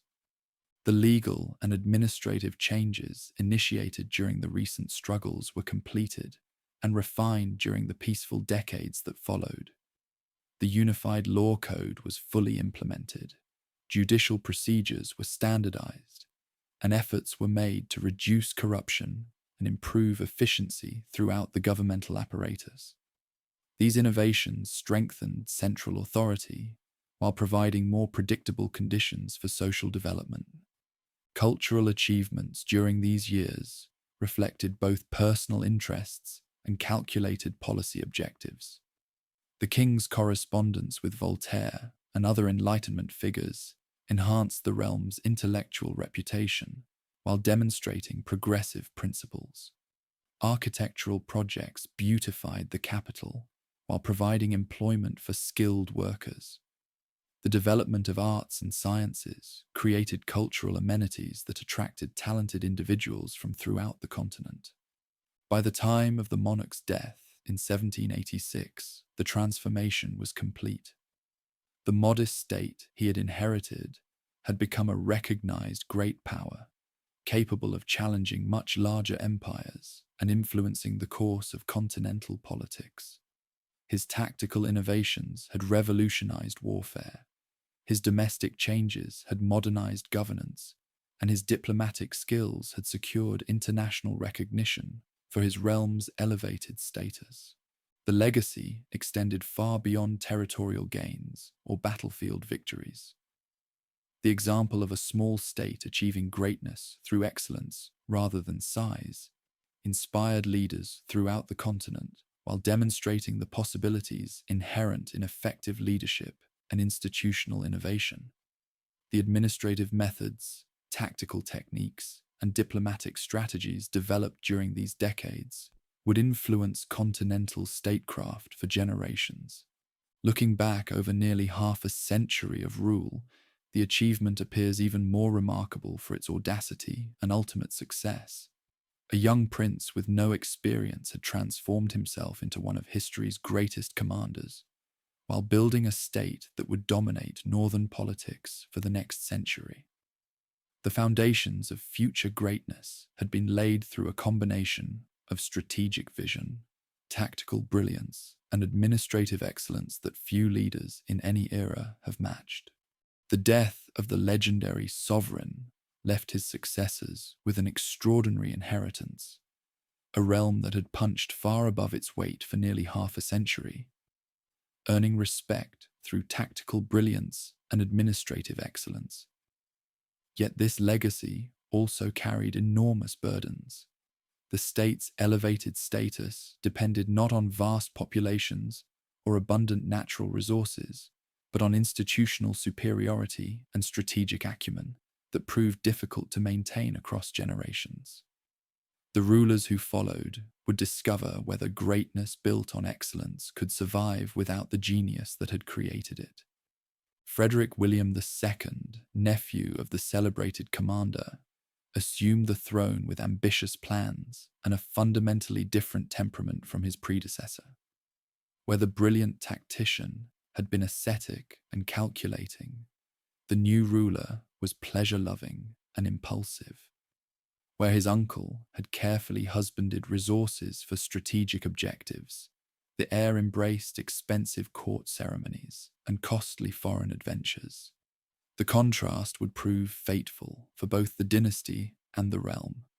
The new king inherited a state apparatus that functioned with clockwork precision, but little flexibility for adaptation to changing circumstances. The governmental machine built by his predecessors assumed steady leadership and clear strategic direction. When those qualities were absent, the very efficiency that had been a source of strength began to work against effective governance. Bureaucrats continued implementing established policies, even when circumstances demanded innovation. The international situation that confronted the new regime was more complex and dangerous than anything the realm had previously faced. The upheaval in Paris, erupting just 3 years into the reign, challenged every assumption about political legitimacy and social order that had governed continental affairs for centuries. Established powers found themselves confronting not merely a hostile neighbor, but an ideological movement that threatened to inspire similar upheavals throughout their own territories. The initial response to the radical developments across the Rhine reflected both genuine alarm and calculated opportunism. The king joined with Austria in issuing the Declaration of Pillnitz, threatening intervention to restore established authority in Paris. This diplomatic initiative was intended primarily as a warning rather than a serious commitment to action, yet it helped provoke exactly the escalation it purported to prevent. When the new republic declared hostilities against the Allied powers in 1792, the realm found itself drawn into a struggle that would rage intermittently for over 2 decades. Unlike previous contests that had focused on territorial adjustments and dynastic claims, this confrontation involved fundamental questions about the nature of political authority and social organization. The stakes were higher than any ruler had previously contemplated. The opening campaigns revealed disturbing weaknesses in the once invincible fighting machine. At Valmy, in September 1792, the vaunted infantry that had dominated continental battlefields for generations was outfought by citizen levies, armed with little more than enthusiasm and patriotic fervor. The tactical innovations that had served so well against professional opponents proved inadequate against enemies who fought with different motivations and expectations. The failure at Valmy was more than a battlefield defeat. It represented the beginning of a strategic crisis that would plague the realm for the next decade. The methods that had made the state a great power, professional discipline, tactical precision, bureaucratic efficiency, suddenly seemed obsolete in the face of popular energy and mass mobilization. Adapting to these new realities would require fundamental changes that proved difficult to implement. Domestic challenges compounded international difficulties. The same radical ideas that inspired Republican armies also attracted sympathizers within the state's borders. Urban intellectuals, influenced by Enlightenment philosophy, questioned established authority and demanded political participation. Peasants, inspired by news of land redistribution across the Rhine, grew restless under continuing feudal obligations.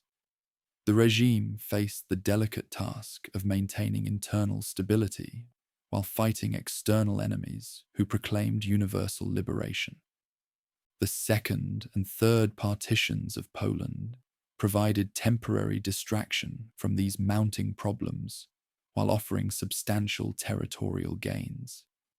The state's share of the dismembered Commonwealth included valuable agricultural lands and strategic positions that strengthened its eastern frontiers. Yet these acquisitions came at considerable cost, requiring resources that might have been better invested in domestic improvements or defensive preparations. The Polish partitions also demonstrated the moral compromises that great power status seemed to require. The previous sovereign had built his reputation partly on principled consistency and enlightened governance. His successors found themselves participating in the cynical destruction of a neighboring state, justifying their actions through realpolitik arguments that sat uneasily with their proclaimed commitment to rational governance and legal progress. Meanwhile, the character of the Republican challenge continued to evolve in ways that made effective response increasingly difficult. The execution of Louis XVI in 1793 horrified established rulers, while demonstrating the radicals' willingness to pursue their principles to the ultimate conclusion. The subsequent reign of terror suggested that popular movements might destroy the very societies they claimed to liberate, yet it also showed their capacity for total mobilization of national resources. The emergence of the Corsican general as the dominant figure in Parisian politics created new opportunities and dangers for continental powers. His tactical genius rivaled that of the deceased king himself, while his political innovations threatened to remake the entire structure of international relations. The realm found itself confronting an opponent who combined popular energy with strategic brilliance, a combination that proved nearly unstoppable. The Treaty of Basel in 1795 marked the state's temporary withdrawal from the alliance against the Republic, reflecting both war weariness and strategic calculation. The peace agreement secured recognition of recent territorial gains, while allowing focus on internal consolidation and bureaucratic modernization. Critics argued that abandoning the alliance betrayed both partners and principles, but the decision reflected realistic assessment of the realm's limited capabilities. The period of neutrality that followed provided breathing space for necessary domestic adjustments. The government began cautious experimentation with social and economic changes designed to strengthen the state's foundations while maintaining political stability. Serfdom was partially modified in some regions, educational opportunities were expanded, and efforts were made to encourage commercial development and industrial growth. Yet these modifications remained limited in scope and tentative in implementation. The regime feared that substantial changes might trigger the same popular upheavals that had convulsed the Western neighbor, while conservative interests resisted alterations to established arrangements that had served their purposes well. The result was a series of half measures that satisfied few while preparing the realm inadequately for future challenges. Cultural developments during this period reflected the broader tensions between established practice and innovation that characterized the age. The court continued to patronize arts and learning in the manner established by previous rulers. Yet intellectual life was increasingly influenced by romantic movements that emphasized emotion over reason and national identity over universal principles. These new currents of thought would have profound implications for future political development. Religious policy remained pragmatic, but faced new complexities as the realm's borders expanded to include more diverse populations. Catholic subjects in newly acquired territories required accommodation within a predominantly Protestant state structure, while Jewish communities sought greater integration and legal recognition. Managing these religious differences while maintaining social cohesion demanded diplomatic skills that not all administrators possessed. The resumption of hostilities with the Western Republic in 1806 would test every aspect of the realm's preparation and adaptation. The intervening decade of peace had provided opportunities for modernization, yet fundamental structural problems remained unresolved. The state entered this new phase of struggle with many of the same institutional strengths that had served it well in the past, but also with weaknesses that would prove nearly fatal. Frederick William III, who had assumed the throne in 1797, embodied both the possibilities and limitations of reform-minded leadership in the age of popular movements. Well-intentioned and conscientious, he understood the need for change, while lacking the decisiveness necessary to implement it effectively. His reign would witness both the state's greatest disaster and its most remarkable recovery, demonstrating the resilience of institutions built on solid foundations. The attempted changes during the period of neutrality had achieved mixed results. New tactical manuals were distributed, officer training was modernized, and efforts were made to improve coordination between different branches of the service. However, these adjustments remained largely superficial, failing to address fundamental questions about recruitment, motivation, and strategic doctrine that the age of popular warfare had raised. The social structure of the officer corps remained essentially unchanged, with command positions reserved for noble families whose competence was assumed rather than demonstrated. This system had worked adequately when combat was conducted by small professional forces operating according to established conventions. It proved disastrously inadequate when confronting enemies who promoted talent, regardless of birth, and fought with unprecedented intensity. Economic development during the period showed promise, but remained constrained by established restrictions and conservative policies. Manufacturing grew slowly, agricultural productivity improved marginally, and commercial networks expanded gradually. Yet the pace of change was insufficient to match the rapid development occurring in other parts of continental Europe, particularly in those regions directly influenced by Republican innovations. The financial situation, never entirely recovered from the strains of the 7 Years' War, deteriorated further under the pressure of maintaining large standing forces while implementing modest domestic improvements. The state's credit remained solid by contemporary standards, but resources were stretched thin by competing demands for defensive preparation, territorial governance, and social modernization. International relations during the neutral period required careful navigation between competing pressures and conflicting interests. The realm needed to maintain working relationships with both the Western Republic and its opponents, while protecting its own independence and territorial integrity.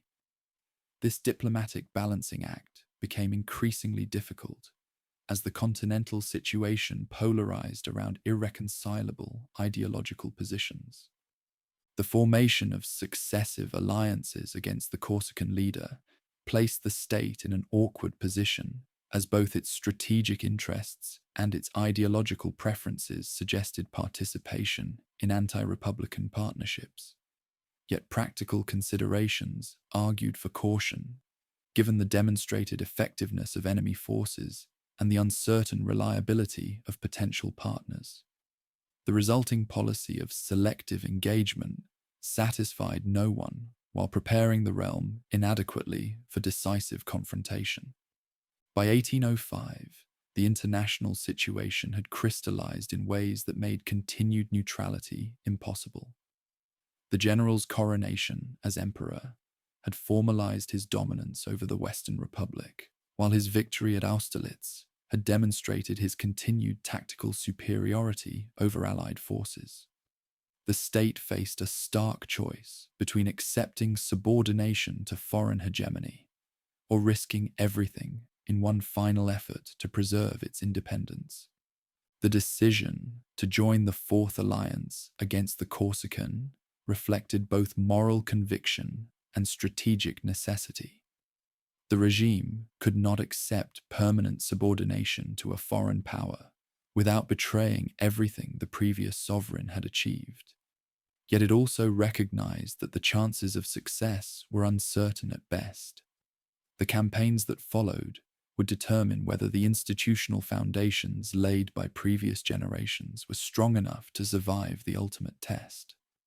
The mobilization of 1806 revealed both the strengths and weaknesses that 2 decades of mixed progress had produced. The state could still field substantial forces equipped with modern weapons and led by professionally trained officers. However, these forces lacked the tactical flexibility, strategic mobility, and psychological preparation necessary for confronting an enemy who had transformed the very nature of warfare. The bureaucratic apparatus continued to function efficiently in managing routine governmental affairs, yet it proved inflexible when rapid adaptation to changing circumstances was required. Administrative procedures that had served well during peacetime became obstacles to effective decision-making under the pressure of crisis. The very qualities that had made the system admirable in normal times became liabilities when exceptional leadership was needed. As the realm prepared for what would prove to be the most decisive campaign in its history, few observers predicted the catastrophic defeat that awaited. The state possessed substantial forces, competent administrators, and adequate financial resources. What it lacked was the innovative leadership and institutional adaptability that the age of popular warfare demanded. The coming battles would demonstrate whether excellence built on established practice could survive confrontation with excellence based on innovation. The catastrophe that befell the Northern Kingdom in October 1806 was swift, complete, and utterly devastating. In a single day at Jena Auerstedt, the Corsican's forces destroyed what had been considered one of Europe's finest fighting forces, shattering a reputation built over generations and reducing a proud realm to the status of a vassal. The twin battles exposed every weakness that had accumulated during 2 decades of half-hearted modernization, while demonstrating the obsolescence of established methods against revolutionary warfare. The collapse was not merely tactical, but psychological.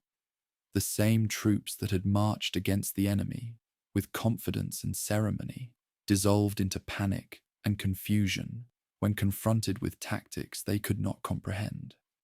Officers who had inherited their positions through noble birth proved incapable of adapting to fluid battlefield conditions, while soldiers trained for parade ground precision found themselves helpless against enemies who fought with unprecedented mobility and aggression.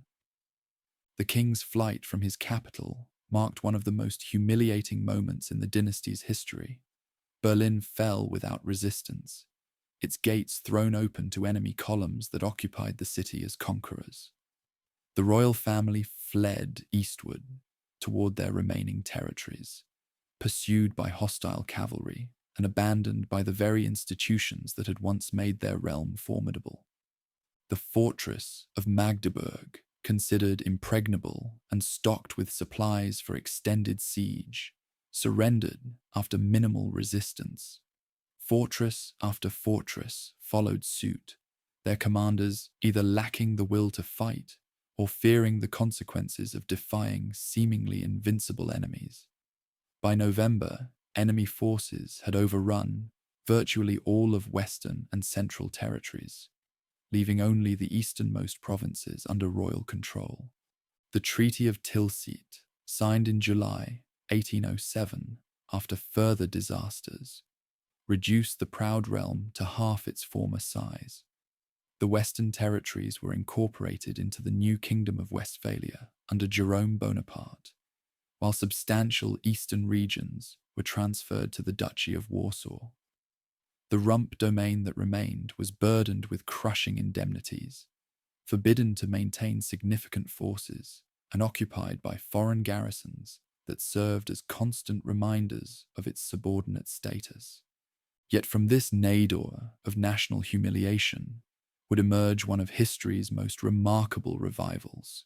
The shock of defeat catalyzed a comprehensive transformation that touched every aspect of governance and society. What had been impossible to achieve through gradual evolution was now accomplished through revolutionary change born of desperate necessity. The old order had failed catastrophically. Only radical innovation could restore independence and dignity. The architect of this transformation was Baron Heinrich Friedrich Karl von Stein, appointed chief minister in October 1807. A Rhinelander by birth and an imperial knight by tradition, Stein brought both outsider perspective and governmental genius to the task of national reconstruction. He understood that mere restoration of the previous system would only invite another catastrophe. Nothing less than fundamental reimagining of governance and society would suffice. Stein's Municipal Ordinance of 1808 began the revolutionary restructuring by abolishing the rigid urban hierarchy that had restricted civic participation for centuries. Cities were granted self-government, with elected councils replacing appointed officials and residents regardless of birth gaining rights to participate in local governance. This democratization of urban management released energies that had long been suppressed while creating new sources of loyalty to the transformed realm. The abolition of serfdom, proclaimed through the October Edict of 1807, struck at the foundation of the established social order. Peasants who had been bound to the land for generations gained personal freedom and the right to own property, marry freely, and choose their occupations. While the economic transformation would take decades to complete, the psychological impact was immediate and profound. Millions of subjects became participants with stakes in the modernized realm's success. Defense reconstruction proceeded simultaneously under the brilliant direction of Gerhard von Scharnhorst, whose innovations would prove even more revolutionary than the civil changes. The exclusive noble monopoly on officer positions was broken, with promotion based on merit rather than birth. The barbaric discipline that had relied on flogging and execution was replaced with systems that appealed to honor and patriotism. Most significantly, the principle of universal service was established, making every inhabitant a potential defender of the fatherland. The Landwehr system represented perhaps the most radical innovation in the martial sphere. Unlike the professional standing forces that had been defeated so decisively, this militia would combine civilian occupations with tactical training, creating a reserve that could rapidly expand in times of crisis. Enemy observers dismissed these part-time soldiers as amateurs, yet they would prove instrumental in the coming campaigns. Educational transformation accompanied these governmental and tactical changes. Wilhelm von Humboldt's university innovations created institutions that emphasized research and academic freedom, rather than mere preservation of established knowledge. The University of Berlin, founded in 1810, became the model for modern higher education, while training the skilled bureaucrats and innovative thinkers that the modernized realm required. Primary and secondary education received equal attention, with systematic efforts to increase literacy and civic consciousness throughout the population. The new curriculum emphasized native language and history, fostering national identity that transcended regional loyalties and class distinctions. These educational investments would yield dividends not only in governmental competence, but in popular commitment to the national cause. Economic modernization proceeded despite the constraints imposed by occupation and indemnity payments. The guild system that had restricted commercial and manufacturing development was dismantled, allowing entrepreneurial initiative to flourish. Trade barriers between provinces were eliminated, creating a unified market that encouraged specialization and efficiency. These changes laid the foundation for the rapid industrial development that would characterize the following decades. The modernized legal system reflected Enlightenment principles while serving practical needs for bureaucratic efficiency and social justice. The new law codes established equality before the law, regardless of social status, protection for property rights, and standardized procedures for commercial and criminal justice. These legal innovations strengthened central authority while providing inhabitants with predictable frameworks for economic and social activity. Religious policy evolved to accommodate the diverse populations that remained within the modernized realm's borders. Protestant-Catholic tensions were minimized through official tolerance and practical cooperation, while Jewish communities gained greater civil rights and opportunities for integration. This pragmatic approach to religious diversity strengthened social cohesion while demonstrating the regime's commitment to enlightened principles.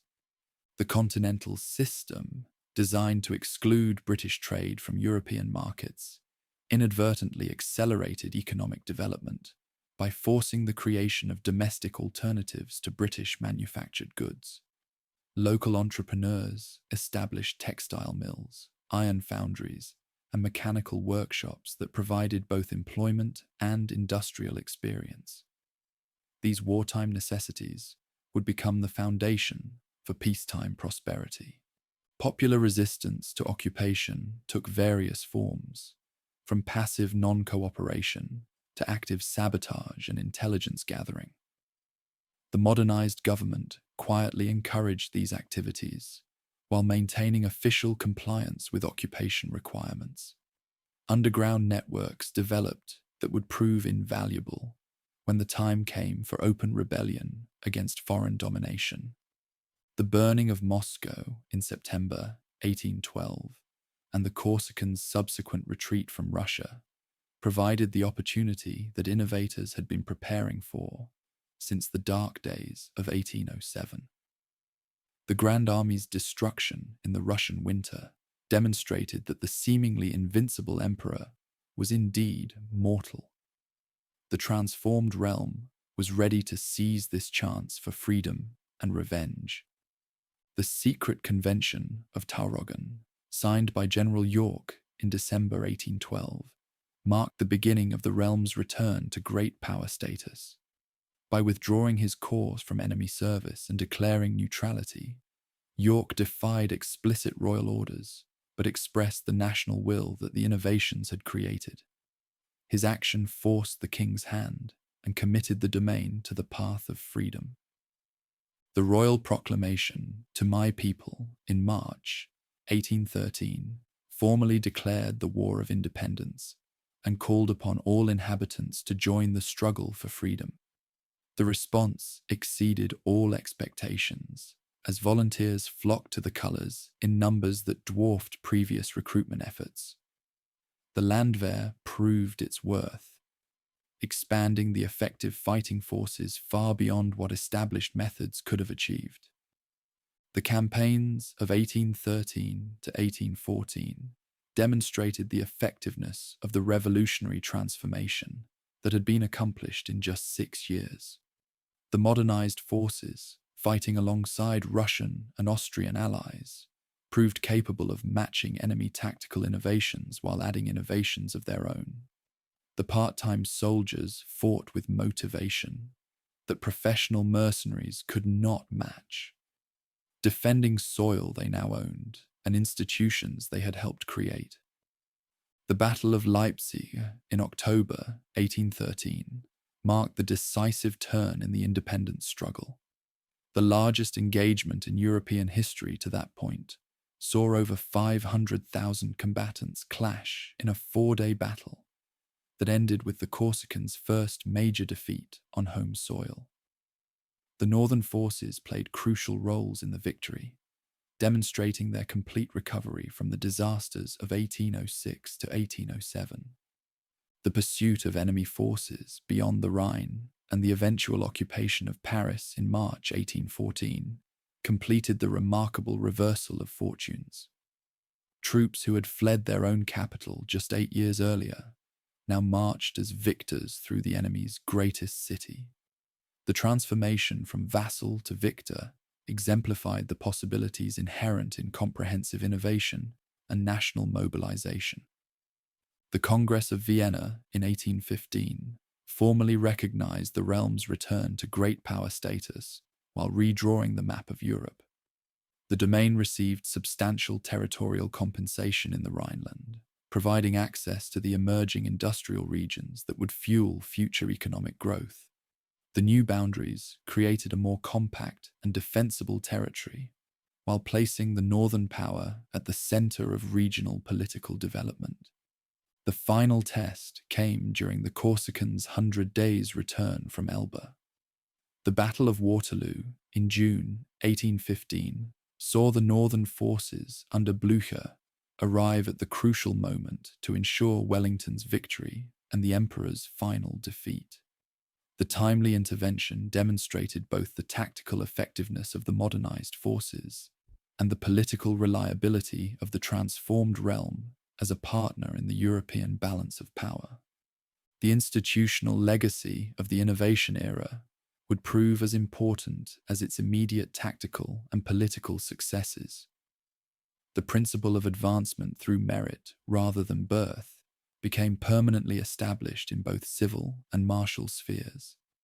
The concept of universal civic obligation created new bonds between government and society that transcended traditional class divisions. The educational system produced generations of capable bureaucrats, innovative thinkers, and patriotic inhabitants. The economic foundations laid during the innovation period would support the realm's emergence as a major industrial power in the following decades. The legal and bureaucratic framework provided stability and predictability that encouraged investment and entrepreneurship. The unified market and standardized institutions created conditions for rapid economic growth that would transform Central Europe.